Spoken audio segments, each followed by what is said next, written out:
Hello everyone. Today, I'll show you how to download and install ChatGPT in mobile in just a few easy steps. If you're looking to use ChatGPT app by installing, you're in the right place.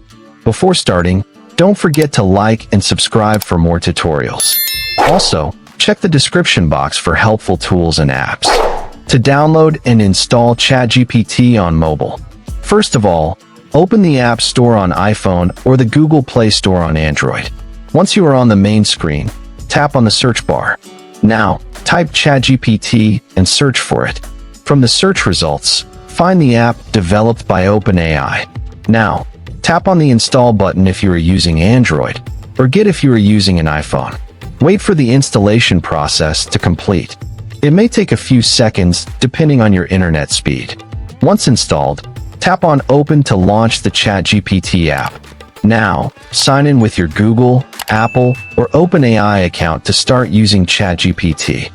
Now, you have successfully downloaded and installed ChatGPT on your mobile device and can start chatting or generating images.